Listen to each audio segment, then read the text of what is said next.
With one full week of basketball in the books, there isn't a better time to plunder. Welcome to the Fantasy NBA Today podcast, a sports ethos presentation hosted by yours truly, Aaron Bruski, solo edition. Shout out to FSWA Hall of Famer Steve Dr. Alexander taking the day off for some medical. I might be hacking a little bit myself, but I'm going to push through it. And welcome on Twitter. Hello, everybody. And folks on YouTube. And if you're on Twitter and you want to get some questions in for the end of the show, head on over to YouTube. You can get questions answered there. And also our premium members, get on over to Discord. And we actually do have a free Discord version as well. The link is in the show notes, but our premium members will get preferential treatment. Yeah, preferential treatment. And get their questions answered first. And some quick show notes, the schedule for the show, if you haven't caught us in about a week or so. We're going to be going early mornings, or not early, but 9:30-ish around Pacific time, and do that every day except for Thursday when we're recording on Wednesday night. Sports Ethos After Dark with Rick Kamla and Dr. A are going Wednesday night. And then 7 shows per week. We'll have a weekend show, and that will get us caught up on the scheduling front. And before we get into a ton of information, all right, I'm kind of bearing the lead here. I kind of want to just scream, Mogbo! I wanted to do that so bad. We have a ton of basketball information here for you guys. There's a ton of things that happened over the last week. We got tons of ads, drops, things going on. So I can't wait to get into the meats and potatoes of this show. But before I do that, let's quickly shout out our sponsor. Basketball fans, it's that time of year again. The NBA is back. From opening tip-off to buzzer beaters, BetOnline has you covered with the best odds, biggest promos, live in-game betting on all of your favorite teams. And this season, you wouldn't believe it, every game matters. BetOnline has every stat, matchup, breakdown, and live odds to bet on during the game. It's not just the NBA. BetOnline has odds on everything from football, MLB playoffs, NHL, and political props. Head to the website today to get on the action with America's most trusted site for online wagering. BetOnline. The game starts here. Okay, so clearly I'm excited about Mogbo. We'll talk about him in a second. What I want to do is I want to go backwards in time until we don't have anything else to cover, because there has been a week of NBA basketball, and each game has had its own something or other going on, and everybody has played over the course of the weekend except for 2 teams, the Knicks and somebody else, the Jazz, who played last Friday. So they haven't had any sort of recent action. But we'll go through all of these games and just sort of pick and get at all of the great fantasy value that you guys can get at now. Starting with last night's game, Clippers and Warriors. The big news coming out of that one is Stephen Curry got injured. And right now, I think the news is basically sitting on at least a week with his ankle sprain, if not 2 or 3. The fact that he was walking, sort of, he kind of hobbled into the tunnel toward the end there. But the fact that he was able to kind of stretch that ankle out, and he was doing it with the bands on the bench, that tells me it's not incredibly serious. Now, they're going to do the MRI, and they're going to get in there and figure out what's what. And they might just figure out that there's some sort of soft tissue stuff, relating to past issues with that ankle that they're just going to be safe about. I don't think they're pushing him into action at any point in time soon. So the question that popped up in my mind for this was, are we going to see DeAnthony Melton get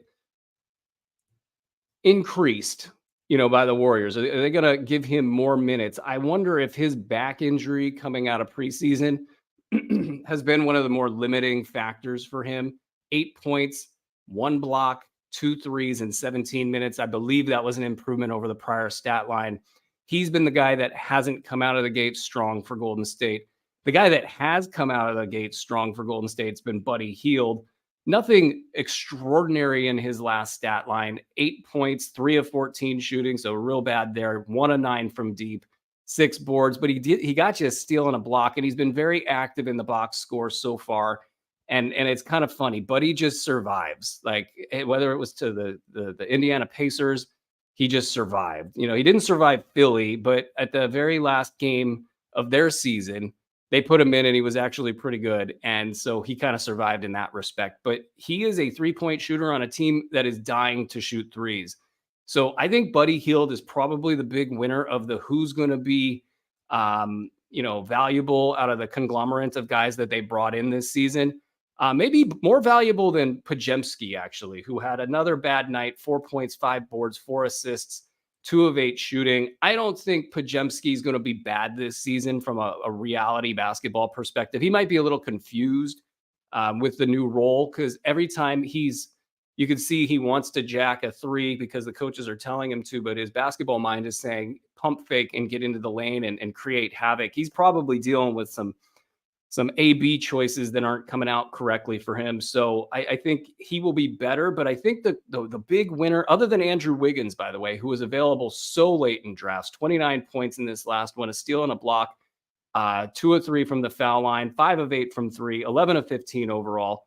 Wiggins has been completely underdrafted. I think people didn't really weigh the impact of last year's personal off-the-court issues. And again, all of the Warriors media, everybody involved in his universe has been supportive of him. That was a sign that it wasn't something else. And with his father passing, there was an opportunity, I think, for him to kind of get past some stuff. His numbers last year just didn't make any sense. So I think he's sort of independent of this situation here with Steph Curry. He will be asked to score more with Steph out. But he was going to be their number 2 scorer, I think, no matter what. And I think coming off of just 2 some odd seasons since really dominating the NBA Finals, this is a very good basketball player, and he should not have been getting drafted in the 150s. I'm not saying that Andrew Wiggins is a top 50 guy. He could be a top 75 guy if he just stays on the floor. But Wiggins in his own silo, this Steph injury news, I think it's a question of whether it's Melton or Pajemski or maybe Buddy Hield, even that he becomes just so good that he's in a must-own, even must-start status during these next couple of weeks. It'll be interesting to see because, again, Steph is the engine of this offense. If he's not there, it could get ugly in the duration. But if they play well, if teams take them lightly, it could also just be the fact that these guys all collectively get a level up, and then we'll just see which of the guys actually gets the best level up. Right now, I have them ordered Hield, Pajemski, and then Melton, because we need to see something out of Melton at this point. We need to see that he's healthy, mostly. Kyle Anderson, just 4 minutes. I thought that was kind of interesting there. On the other side of the box, it's all gravy right now. James Harden at 23 and 11, 6 of 19. You don't like that. 9 of 9 from the foul line. You do like that. 2 of 12 from 3-point. Harden, I think, is just going to cruise along, and I think it's just going to be the efficiency question as to whether he can finish with a late first round or a early second round, or does he even slide into like late second with whatever happens this season. I think it's the efficiency that's going to really determine whether or not he was a winning pick on draft day. Then Zubac, 23 and 18, 6 assists. I mean, just a full stat line, 2 steals, 1 block. That is outstanding, and folks are already victory lapping Zubac, and I'm kind of good with it. I mean, I don't know if we were ahead on Zubac. I don't know if people were more ahead. It felt like I didn't get a lot of Zubac on my team. I think in the leagues that I drafted in, the 2 center thing really took him off the board before I was able to get in there and get my hands there. But the value is going to be there, especially if he's playing this many minutes. In the past, playing him this many minutes meant some defensive issues. I don't know if LA cares about those at this point in time. So it's all systems go. And I'm not sure I would be selling high. Yeah, I could see selling high after a line like this. So it's not off the table. But the question is Zubac going to keep doing this? Yeah, probably he's going to be a top 75 guy sort of at minimum. And if he can play all season, he's probably going to finish in the top 50. So that in of itself, I do think is worth a victory lap if you were able to take Zubac. Elsewhere in that box, Chris Dunn has my attention. 6 points, 9 boards, 4 assists, 4 steals, 28 minutes there. He's just kind of a guy that slides underneath the radar. He was available in a ton of deep competitive leagues. If you're looking for a guard right now, I know the league is pretty guard heavy. You can look at him and probably get some mileage out of him in a pinch. And then, of course, Norm, 20 points. This was more of a quiet line for Norm. But in the prior game, he went off. I forget the total. I think it was like 30-plus points that Powell got it done. And this is going to be the story with him. He's going to balance some thin lines like this one with just a block and a board and 2 threes. That's it. He's going to balance those with the bigger, heftier lines. Terrence Mann, 2 points, not much cooking there. I don't think Mann is going to be able to make it because he's already got the best he can get in terms of a situation right now, and he's not really taking off with it. So I think that's it for that box. We'll move on here to, let's see, our next game on the radar here. Philly and Indy was a great game. Andre Drummond, 9.17 boards, 2 steals, 1 block. He was impressive, and I haven't said that about Andre Drummond in a long time. How sustainable this stuff is anybody's question. I wonder if Joel Embiid was watching on the sideline saying, hey, that guy's going to take my job. Kidding, I think I'm kidding. But Drummond out on the perimeter, he's in probably better shape than I've seen him in, say, the last couple years, 2-3 years.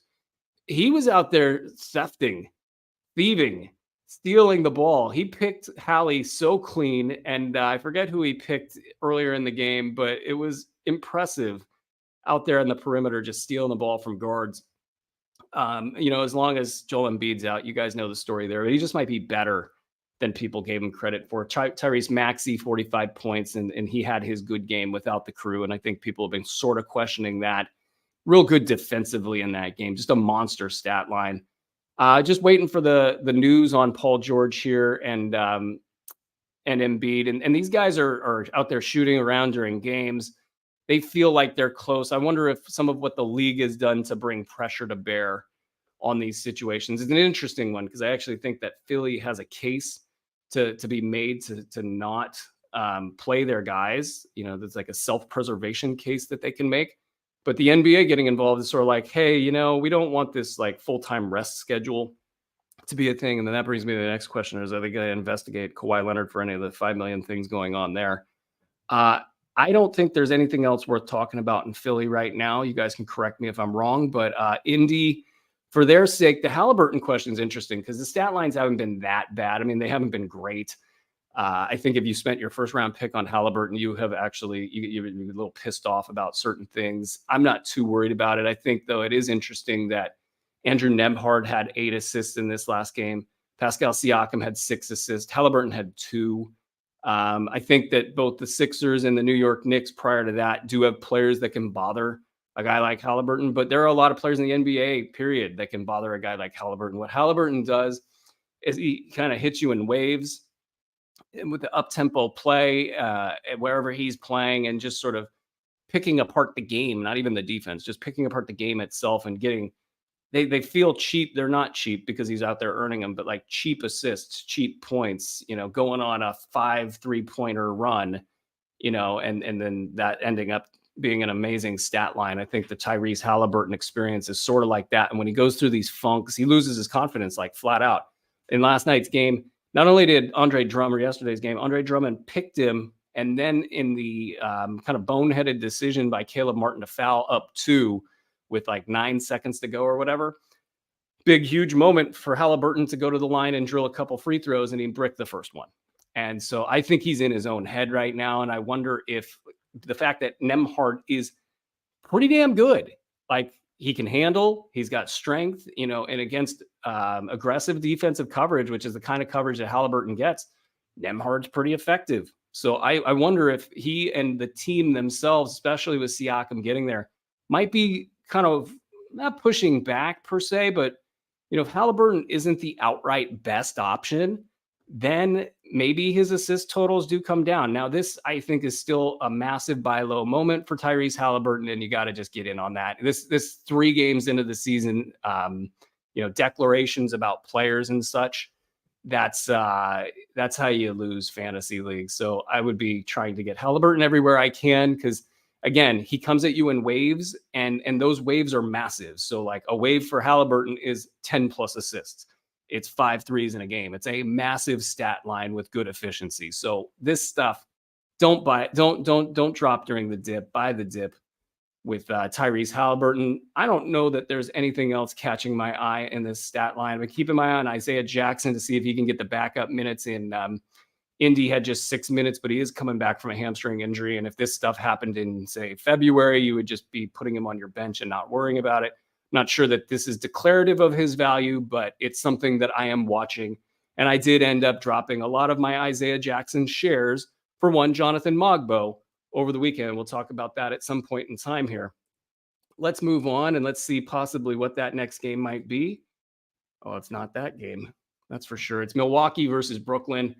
Milwaukee is settling in quite like we would have expected to, so I'm probably not going to spend a ton of time here. We've got Giannis with a nice start, Lillard with, I think, a nice-ish start.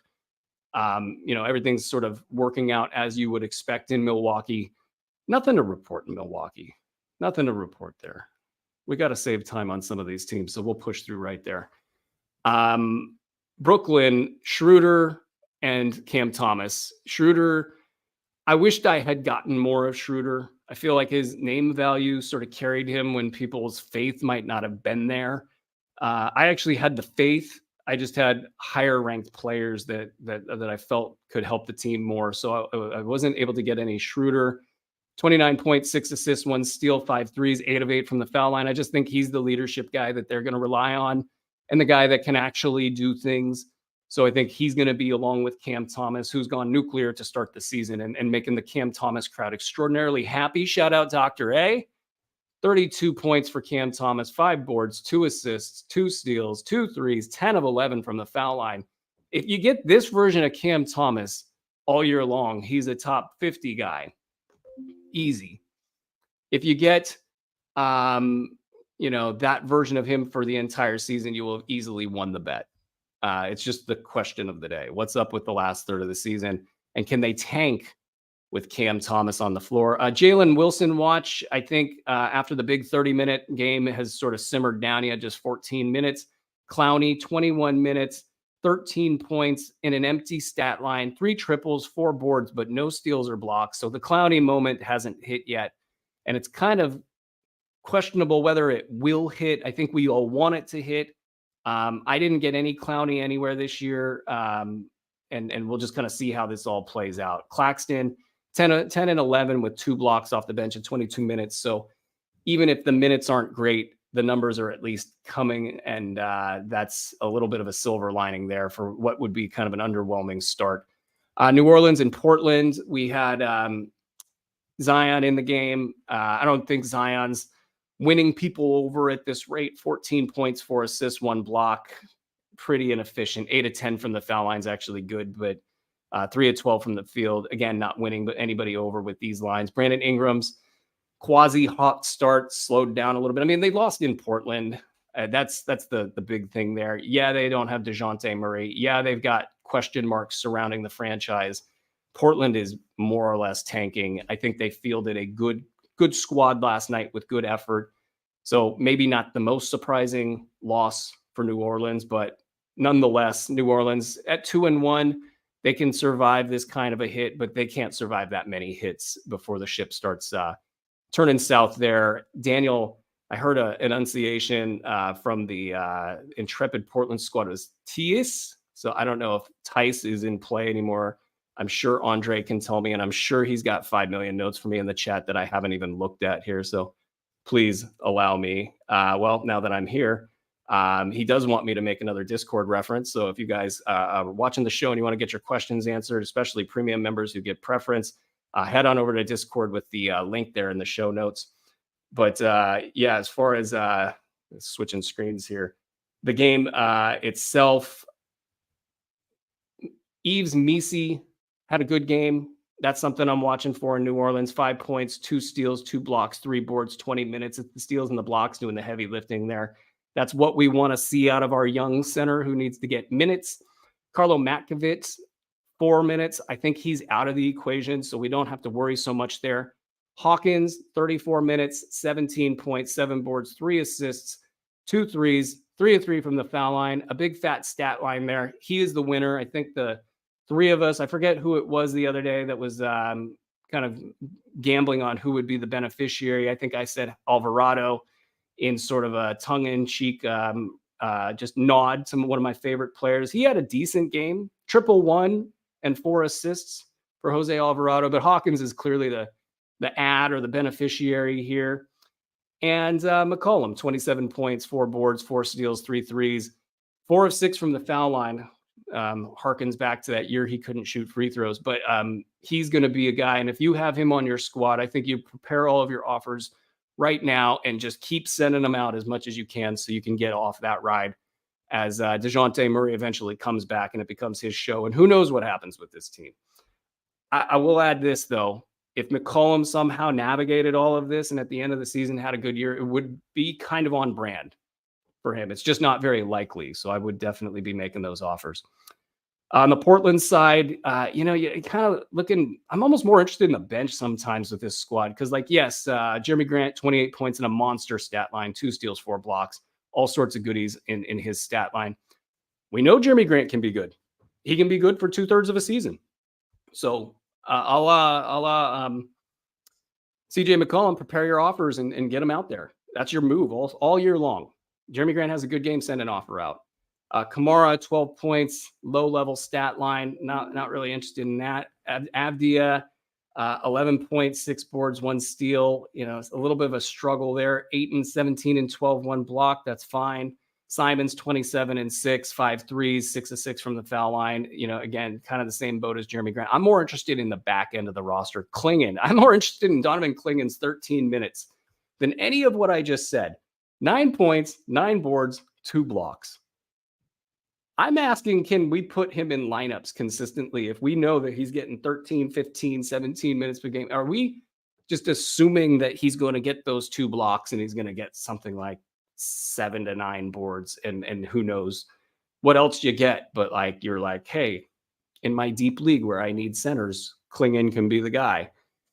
Fascinating stuff at the back end of the roster. And then always just wondering what Scoot Henderson's up to. It was a 2 of 12 shooting night, 9 points, 5 boards, 7 assists.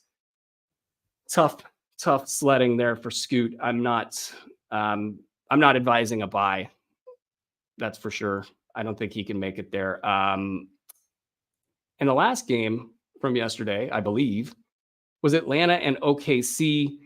So a couple on the Hawks side, probably some smaller items here. Risa Shea started 13 points. He got the steal and he got the block. This is huge for me. If he can just be somewhat okay in that area and then they start him and then they play him 27 plus minutes per game, I do think that he can get you low end fantasy value. I'm talking like 150, the 150 range. And in some leagues that matters. So interesting that he got the steal in the block. Absent that, I'm all the way out. Jalen Johnson, he had a down night, and that's fine. He'll have plenty of up nights. And by the way, you're going to notice a phenomena this year. When somebody plays the Oklahoma City Thunder, the box score falls apart because they're that good. And it really is just that. Trae Young had 10 turnovers in this game. There's your example of that. Dyson Daniels is probably one of the top stories in fantasy right now. He is still doing well. A little bit of a slowdown, not a lot. 7 and 8, 1 steal, 1 block, and no threes. So he was sub the 3 cash counting stats of 3 steals and blocks that we want on a typical nightly basis for a player of his type, especially. We want to have that number over 3. It was at 2, and that's been the issue with him in the past. So it would have been really hard to kind of get off the Dyson Daniels ride if you had him, and many of us have had him. I didn't probably get him because I wasn't out in front on that as much as everybody else, but you probably still do have the momentum if you want to get off the ride. If you're concerned about cash counting stats and you want to get off the ride, I think you still have a window to do that. I would just be very picky about what you're going for there. Onyeka Okongwu slowed down, and I think what you're seeing there is the reality that Okongwu has 2 gears. One's like super productive, and we see that about 20% of the time, and in the other 80% of the time, we see this sort of low volume. It's not hurting you anywhere.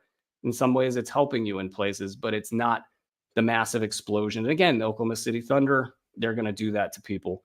In the bottom of the box, Chet Holmgren, he's damn good. 6 blocks, full stat line, 25 points, 9 boards, 4 assists, 1 steal. Any team that has a deficiency, these guys are just going to crack open like it's nothing. And this is without Hartenstein. Please. Jalen Williams got a good game going, 20 points and all sorts of fun. Maybe not as much fun as we would have liked, but Shea, absolutely bonkers. 35, 11, and 9, 3 steals, 3 blocks, 3 threes, 10 of 11 from the foul line. It's not going to be the line of the year, but it's probably the line of the year so far. And if somebody wants to correct me on that, feel free. I don't know about the rest of these guys. Caruso, watch if you're doing the Caruso thing, he showed you why you should be considering it. 3 steals, 2 blocks, 21 minutes, nothing else for the most part there. And I think that's all we're messing around with. And people are messing around with Dort. It's going to be low level fun for Dort and Caruso. And that's pretty much that. All right, let's get into the prior day's action. It's going to take me a quick second to get my my screen to the right place here. But while we're doing that, welcome to everybody on Twitter. Welcome to everybody on YouTube. Send your questions in. We'll get to them toward the end of the show. Go to Discord. Actually, is probably the preferred place. The link for Discord's in the show notes. Our premium members get the preferential treatment. So if you're a premium member, you have a better chance of getting your question answered on air. And we also have pros in there to answer questions as well. So definitely take advantage of that. Apologies for the dead air here as I get my computer going. The stat site that I'm using is not helping me out here, but we are back. Okay. Want to look at this Denver Nuggets Clippers game. We've already covered the Clippers side, but the Denver Nuggets, probably a pretty boring team to talk about because we really know what's going on there. But Jokic, I mentioned this over the weekend. I think he's in the type of shape that he might have a peak Nikola Jokic season from a fantasy perspective. He went for 41-9, 2 steals and a block, 7 threes in that game. I think he's got that look about him. I thought he was 5 to 10 pounds, maybe overweight in the early action. I believe that was the Dubai game.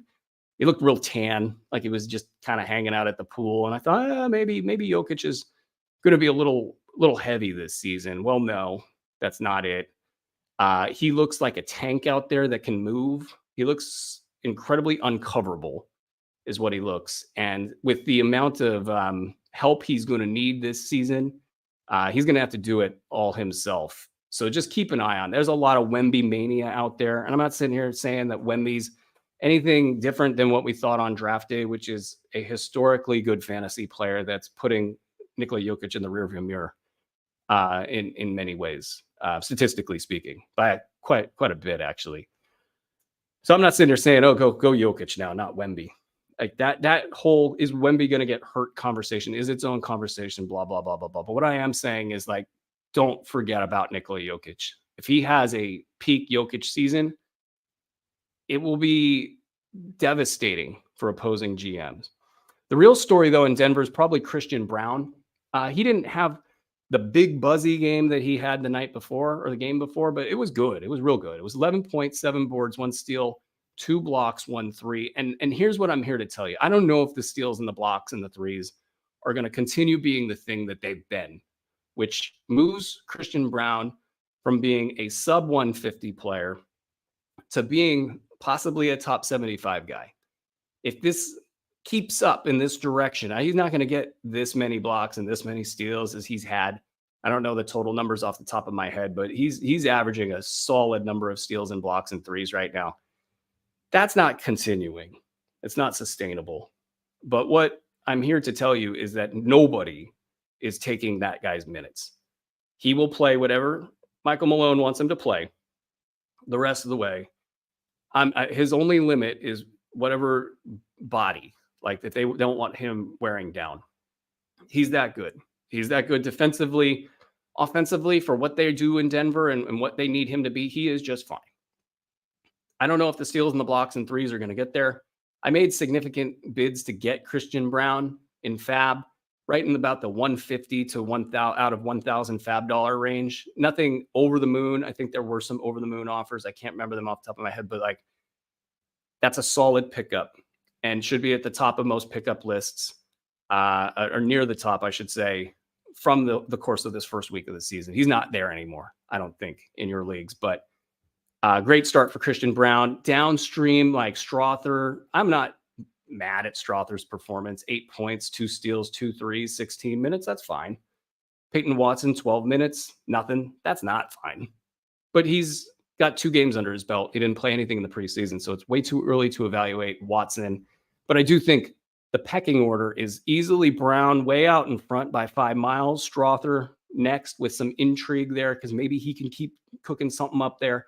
Peyton Watson miles behind until he can actually show something. And I don't even know if he's going to be able to do that. Like, he's not standing out the way that he stood out last season. And then Russell Westbrook had a stinker, 0 of 8 from the field.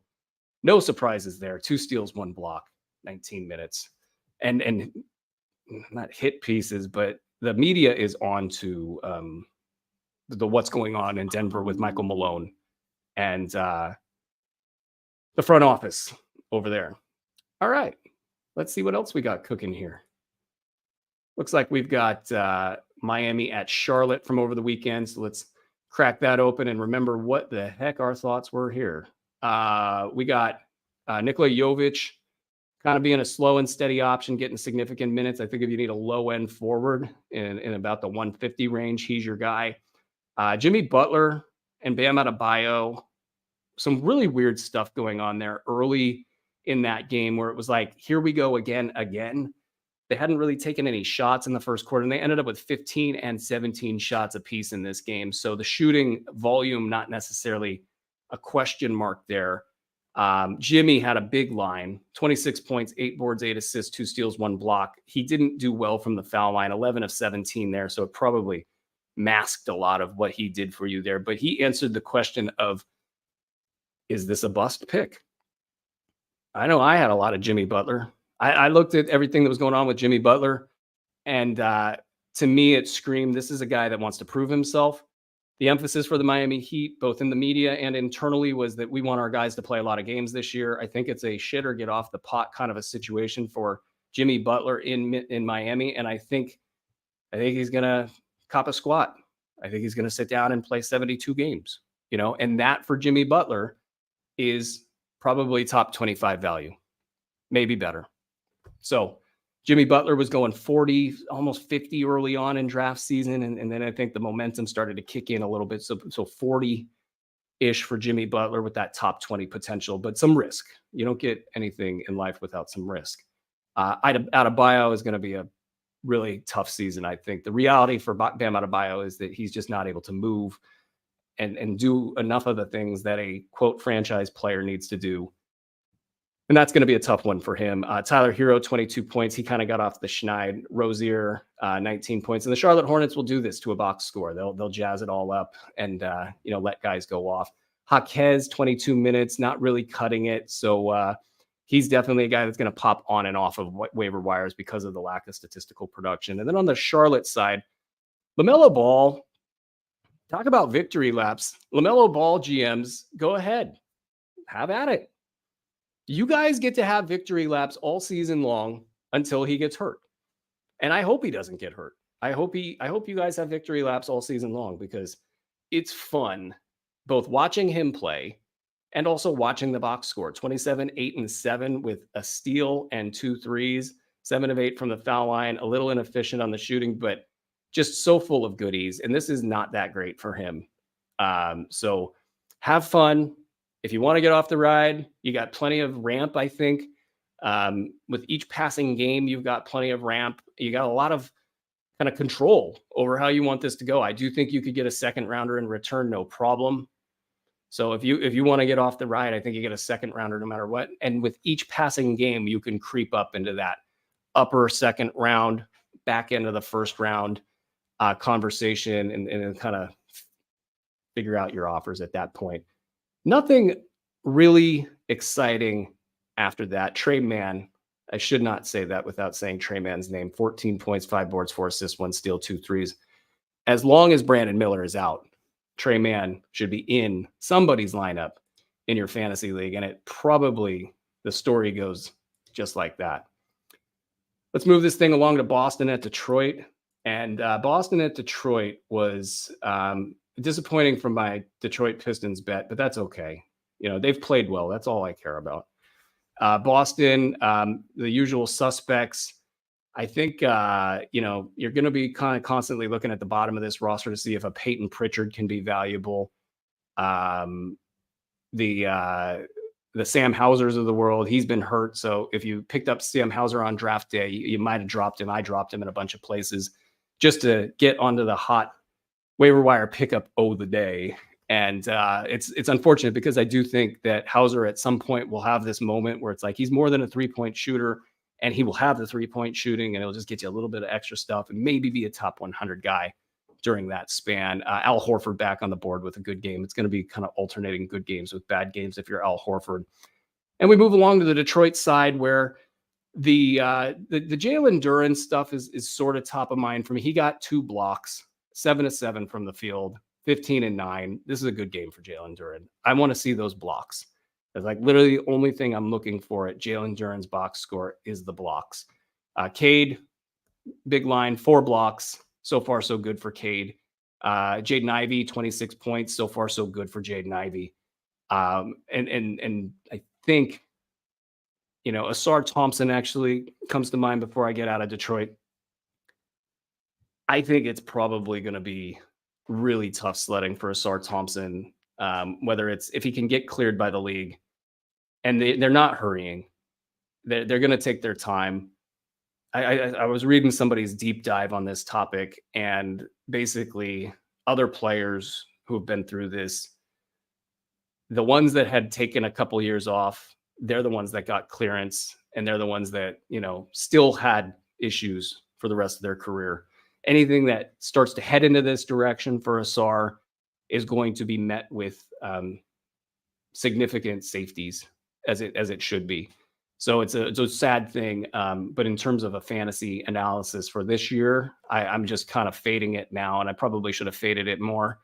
And just best of luck to Asar going forward. I think that's it. You guys can correct me if I'm wrong on Boston and Detroit as far as the fantasy takes go. Let's get into Washington and Cleveland. Why don't we? Washington and Cleveland, we've got the Max Strus injury, and that sort of brings into play the Karis LeVert question, as it always does. Everybody's doing well there. Evan Mobley's the guy that I've had my eyes on, even though I got Donovan Mitchell in a couple places. I feel like we were ahead on Donovan Mitchell, and I don't even want to victory lap that until like maybe the last 15 games of the season. If he's been upright, because that's really the question there. He had a massive one, 30 points, 4 steals, 6 threes. That's going to be what it's going to be all season long. Mobley, though, how good can Mobley be?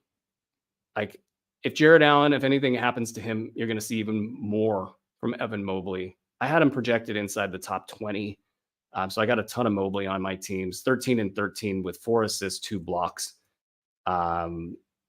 This was actually kind of a down night for him. So I'm watching Mobley just to see how good he can be. And Darius Garland didn't get a lot of love on draft day. I had him ranked highly. We just had too many guards to go after. So I don't have him in a lot of places, just a few. 23 and 5 with 9 of 11 shooting, 4 threes. So far, so good for Darius Garland.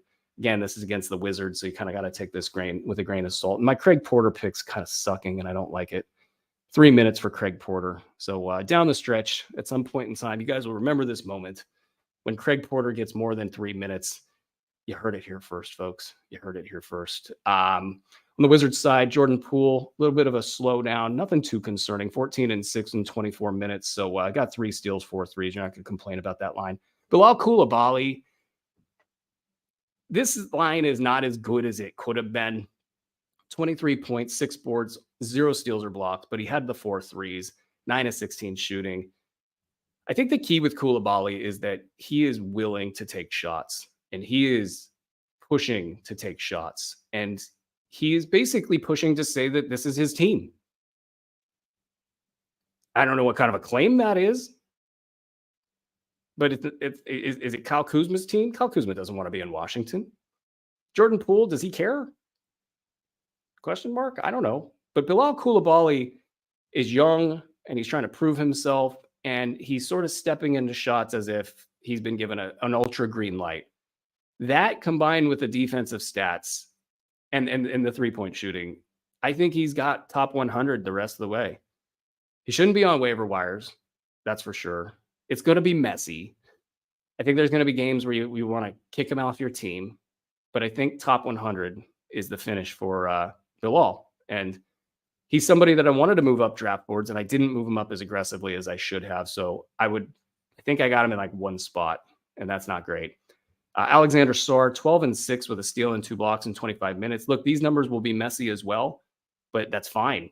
He's as long as he's producing in the defensive categories and he's not absolutely atrocious everywhere else, it's a win because he's just going to keep getting minutes, and that's going to be that. And they can play him without winning is one of the keys here. So Sarr with an early push this season to beat expectations. A lot of people will draft rookies based on names, but when you get into intermediate and expert leagues, they shy away from these guys and they fall really far.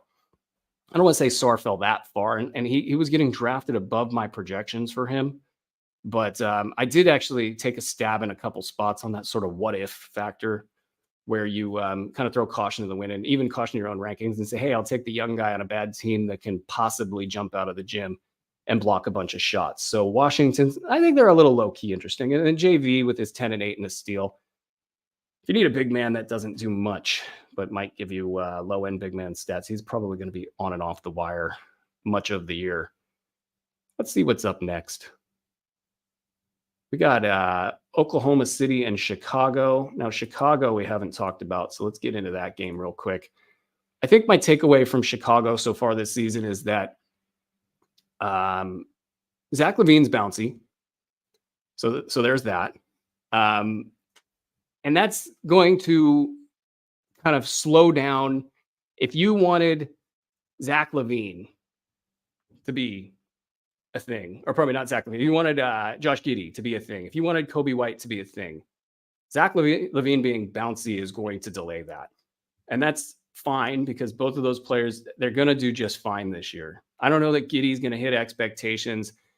If he slides because LaVine is good this year, you might see him go from top 60 to top 70 or top 80. I don't think that's going to be a problem. Kobe White, just 9 points, 4 rebounds, 3 assists, 1 steal, 3 of 12 shooting, 3 of 6 from the foul line. This is the game to go get Kobe White with. While Zach LaVine is bouncy and looks pretty good, kind of not peak LaVine, not even a cut below, but maybe a cut below that, which is plenty athletic, by the way. But he looks quick. He looks bouncy. He looks like he's got good form on his shot. These are all good things. I think LaVine is going to punish everybody who faded him. And then it's just a question of how long he can do it for before things either slow down for him because the injuries start to catch up and he's not quite as bouncy.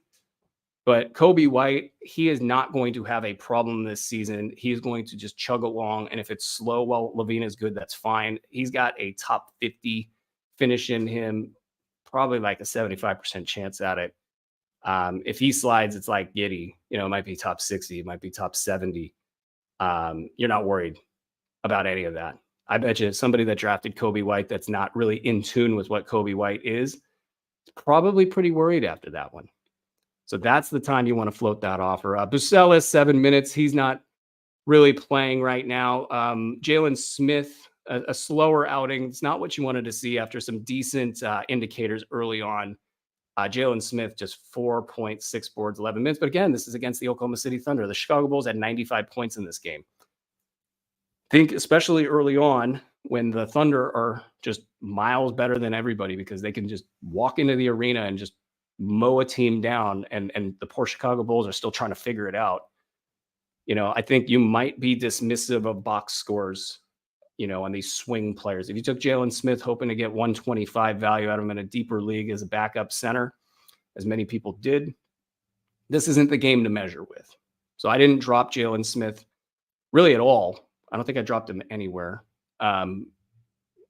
We'll see, though. He's this kind of outcome. If Billy Donovan's doing that thing where he's only playing certain guys, certain minutes, and there's not much to be said about that, then Jalen Smith could be on the chopping block sooner rather than later. A shout out to all of our podcast listeners. We put a lot of time and effort into YouTube and into Discord and Twitter.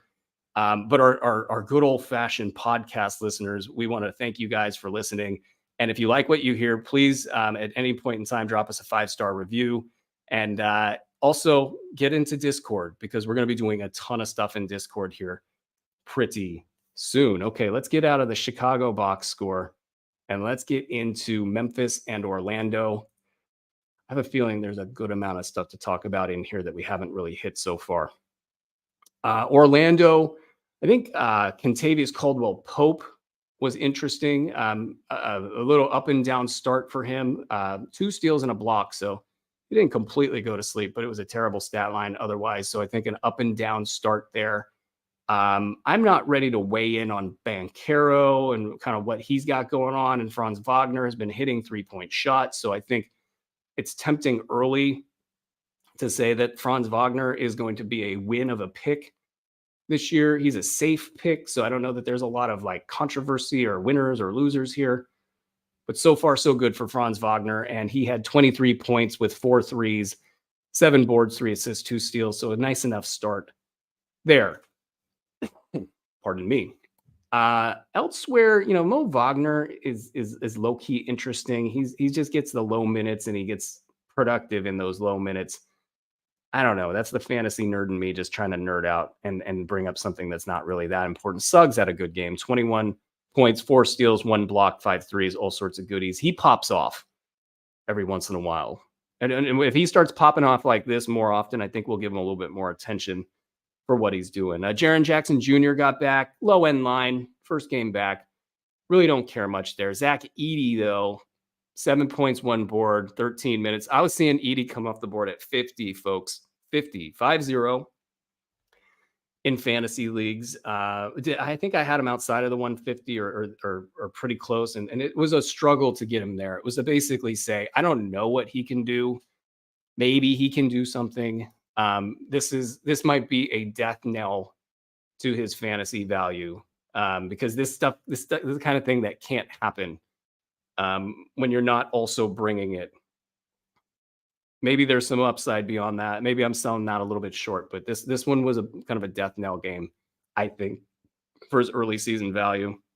Marcus Smart, in his 21 minutes had 9 points, 2 steals, and 1 block. This game wasn't very close. Memphis came out and walloped them. So that is sort of, in play here. Something to just think about when evaluating this box score. John Morant, his injury status, we'll kind of be tracking that throughout the day. Doesn't seem too bad. Santi Aldama, 22 points, 4 threes, 7 boards, 5 assists. I think he's somebody that's going to probably have another good week, maybe 2. And then I think we're going to have some questions about whether Aldama can hang with the Grizzlies at full strength. One of the guys that I really want to talk about is Scottie Pippen Jr. I wanted to keep pushing Scottie up the ranks. He's been one of my guys for a while, and he's doing it again. 11 points, 5 boards, 12 assists, 2 steals, 1 block, 1 3 in 23 minutes. This is what he does. He just gets in there and does things. And he does it in a way that's generally conducive to winning.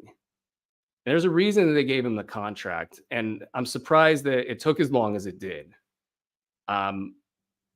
All good things to say about his game. If this is going to be the bottom, this is going to be a nice little run for him, because as guys get hurt in Memphis, he's going to be the guy that just gets better and better and better. If I had to project, he's probably a lock to be inside the 150. That's helpful, because if you have a guy like that on your roster and he can have upside beyond that, it's going to take a bit for him to get there.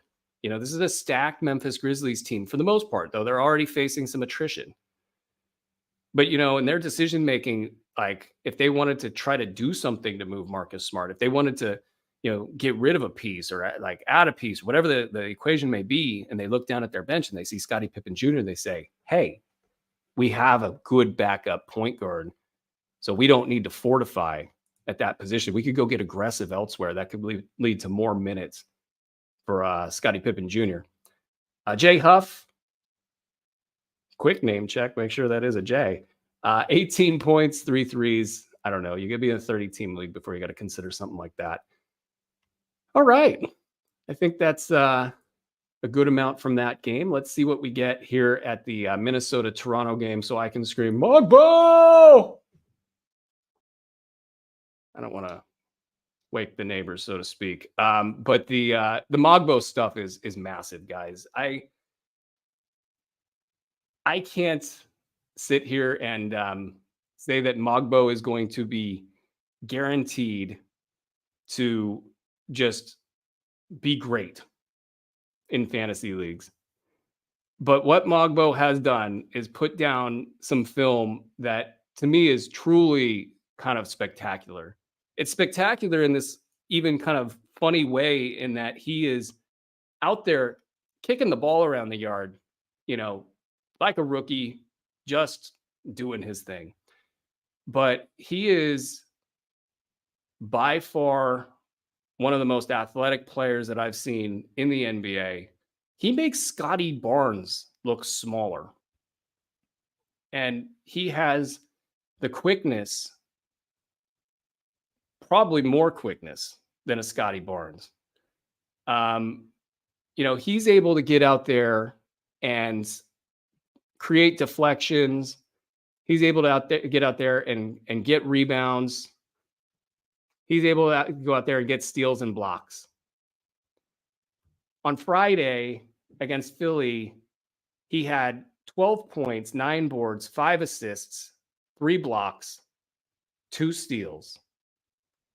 It ain't going to be that good. It wasn't.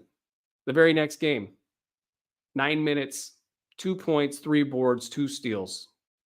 Like, what? That's not good. But I tell you, this is the kind of player that, who knows, maybe it's not good enough for like the next month. Who knows? Maybe this month is the good month. Maybe Kelly Olynyk comes back, and that complicates things.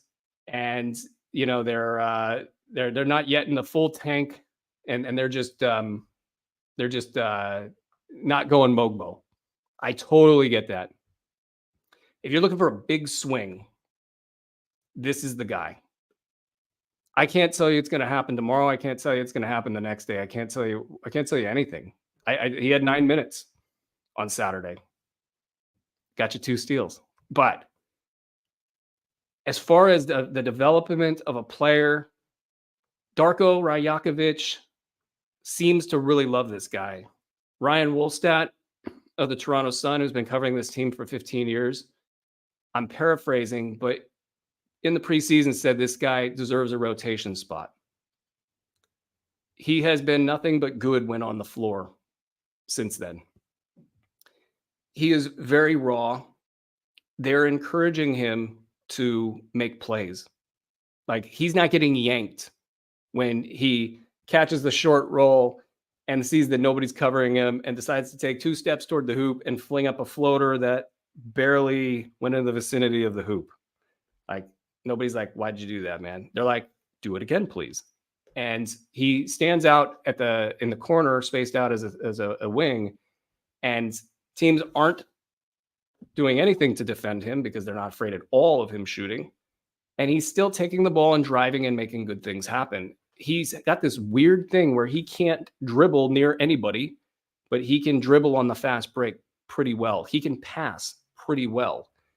He is going to be a player that if they want to tank and develop, he's going to be the guy that they do it with. And if they go full Mogbo, and when you get a look at him on film and you just see kind of what a menace he is defensively, what he can do. I mean, Tyrese Maxey tried a 3-point jump shot on him that he's been shooting in the league the entire time, and Mogbo just swallowed the thing. And you could almost see like Maxey's like, I didn't know a human could do that. So Mogbo is going to be an adventure. I could be completely, over the moon and just get zeros the rest of the way. But in terms of taking a big swing and just seeing how it goes and trusting your eyes and trusting the guiding principle of that this team probably wants to lose, and this is a perfect guy to develop on the court and see what you can get out of him and get those reps in. I think the combination is tantalizing. So I am extremely excited. I made a bunch of bids to get Mogbo. I got all the Mogbo. So we'll see how it goes. Let's see how we're doing on time. I think we need to get to some user questions here, viewer questions here. We're going to be on with Rick in a little bit, probably about 2 hours from now, 1 p.m. Pacific time. We're going to be covering a ton of this stuff. So we will not leave you behind on all of the fantasy information. I don't think we're going to get further back into the weekend and Friday action So we'll just have to live with that. We'll get to some user questions here from Discord. Jason Yu asks, 12-team 9-cat head-to-head just got offered Jalen Johnson and Mike Conley for Brandon Ingram and Dyson Daniels. Thoughts? My thought is you should run over to the accept button and take Jalen Johnson. Just stop what you're doing. Go over there, take Jalen Johnson. I am not worried about that one at all. We got another question here from Docluke, Docluke 56. Should I drop Horford for Sohan and drop Amin for Bilal or Braun? Should I drop Horford for Sohan and drop Amin for Bilal or Braun? Sorry for the pause there. I would drop Horford for quite a few players, but I don't think Sohan would be the one. I know Sohan has played well to start. I know that they're generally happy with him in San Antonio, so that gives you the kind of the context for this. But at the same time, I would probably hang on to Horford and use him where appropriate if you have that kind of flexibility. If you don't, for whatever reason, if the game's played, the game's off, the bad games, if those are hitting you hard for whatever reason, you could move on Horford and I wouldn't lose any sleep. I just think in this one here, you could probably manage this, hang on to Horford, and then see if you could do better than Sohan on a pickup. Because Sohan, I mean, the fantasy gold isn't there. The steals and the blocks and the threes, they're just not there. It's unclear if there's going to be even anything to talk about if he really starts to kind of fade with the production. He's had a good couple of games, but yeah, not there just yet. The Amin thing is interesting. He had a bad game. They had a bad game in Houston. Alperen Şengün owners aren't like bailing, because of that game. I don't think Amin Thompson GM should be worried about that on their end. I have Amin projected very high, very, very, very, very high this season. And I was not able to get as much of that as I would have liked because I have such a concentration of value in steals that it made it harder to pick up Amin Thompson in all the places I wanted to. I wanted him on every team. He's that good. As far as a drop for Bilal or Brown, I think the answer is no. Actually, I shouldn't even have said it like that. The answer is no. It doesn't feel good. And you're going to have some of these bad games as they work things out in Houston, but especially on an Ime Udoka coach team, who's going to value what Amin Thompson does. It's just a matter of time. Certain things need to sort themselves out. And the question of what they're doing with Jalen Green, who, by the way, is sizzling, and it's not surprising. Show me the Maury asked me a question on Twitter. I didn't get your answer there because of the TOS and all that stuff. But basically, that's you guys have a player that's very good, and it's going to be very interesting to see what Houston does and how that all plays out because of the defense, which we've talked about all the time. Brandon Barassa, hopefully I got that right. Would you guys drop Capella to pick up Sarr or Ben Simmons? So Ben Simmons is an auto no. And I get it. He's been a little noisy with the stats. We do have jokes here where we has Ben Simmons anybody, blah, blah, blah. So he's at least got our attention. This is not a bad question by any means. The typical reports out of whatever camp is his camp, the team camp. Oh, he can play again.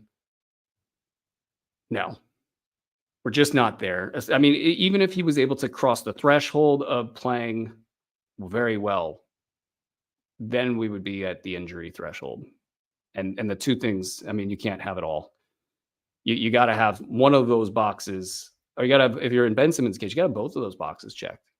But you can't be questioned. We can't question your play as well as your injury risk. Sarr, I think, is interesting here. Here's the thing with Capella. This is almost a team's setup kind of a question. If you need Capella to be good on your fantasy squad, if you need the stability of what Capella provides, if you can deal with the free throw issue, and Capella is good for your team, I don't know that I would go try to ride the Sarr wave.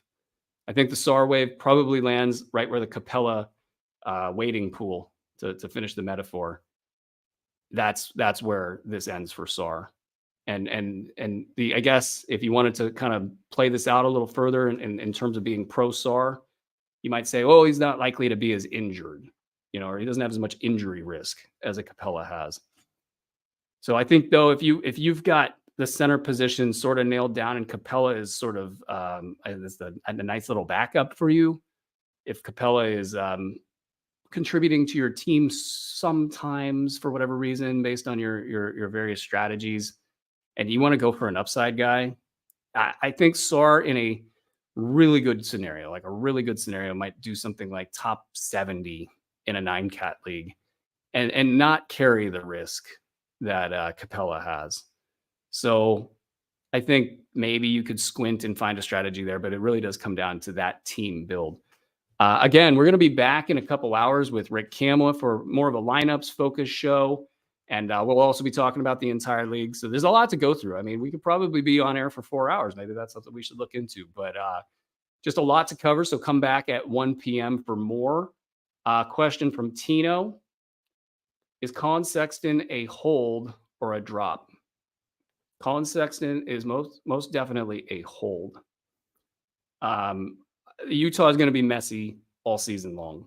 I mean, it just kind of goes without saying with those guys. And he's been consistent within that mess in the past. So I don't think that there's really any pretext here to consider a drop. It's going to be later on in the season if things get really bad for those guys. And they got, Keontae George is out there trying to figure himself. And there's a lot of things going out there on the floor that precipitate that inconsistency among that bunch. So I would just say Colin Sexton, significant hold because he's a top 75 guy.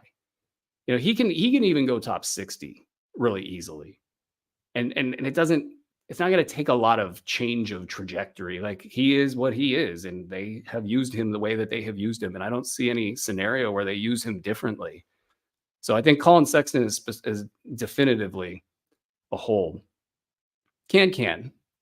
Thoughts on Kyle Kuzma? That's the name of the user, by the way. Can. Thoughts on Kyle Kuzma's season value in 10-team head-to-head 9-cat league? I think it's going to get bumpy. One thing I didn't think was great about Kyle Kuzma is that he looked about 10 pounds, if not 15 pounds overweight in the preseason. That's not great. I mean, you're already playing on a bad team. You're already sort of like, if I'm here, great. If I'm somewhere else, great. It doesn't look like you care.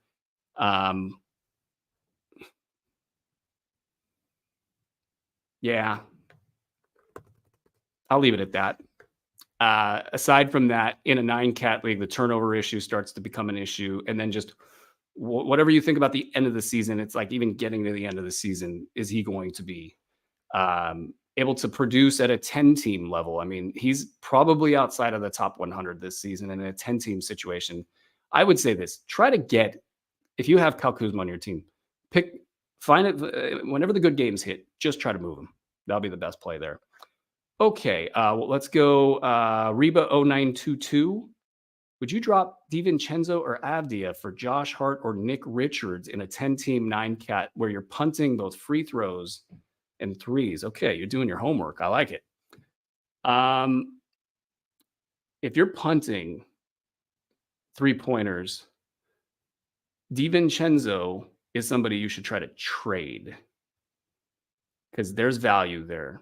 And there's going to be more value as the year goes on. So if you drop him now, you're definitely leaving some cash on the table. I think he's got top 60 potential, even though this in your build, this really hurts, that his value is so invested in 3-point shooting. It hurts, but you got to find a way to extract that value without dumping it to the wire. Avdia, I think he fits your build. I would not drop him. Nick Richards is going to have a problem pretty soon whenever Mark Williams gets back. That's going to be a problem for him. I think you should not add Nick Richards. And then Josh Hart's a little interesting here. I just think that the New York thing's got a little bit of oddness to it. I wonder if Josh Hart's the odd man out. Maybe on Josh Hart, but I actually think you should not do these moves. And I think you should try to work DiVincenzo on the trade circuit and hang on to Avdia. It's a little it's funner to go for the ad, but I think the hold here is the right play. All right, we're going to do rapid fire for the rest of these questions. Rapid fire for the rest of these questions. Oh boy. Actually, no, I'm sorry. I think we're getting out of here. Yep, looks like we're getting out of here. And that's going to do it. Okay. Thank you guys for putting up with some of the complexities of doing a live show with so many stats floating around and so many players. I got to click around all these different pages. And I appreciate your guys' patience. We will be back at 1 p.m. today, 1:15-ish, I believe, for the weekly lineup show with Rick Kamla. And we will be taking viewer questions in that one as well and covering all of the things going on. And literally, as I looked at the note sheet here, we have 5 gazillion things to talk about in that show that weren't covered in this show. And hopefully we got to a lot of your fantasy questions and information in this show as well. So thank you, Andre, as usual, for producing a wonderful show. Thank you guys out there for all of your support. It's been amazing. It's been another record-breaking season here at Sports Ethos. Thank you so much for all of that. And that's going to do it for us. This has been Fantasy NBA Today, presented by Bet Online, a Sports Ethos presentation. Until next time, ladies and gentlemen, be well.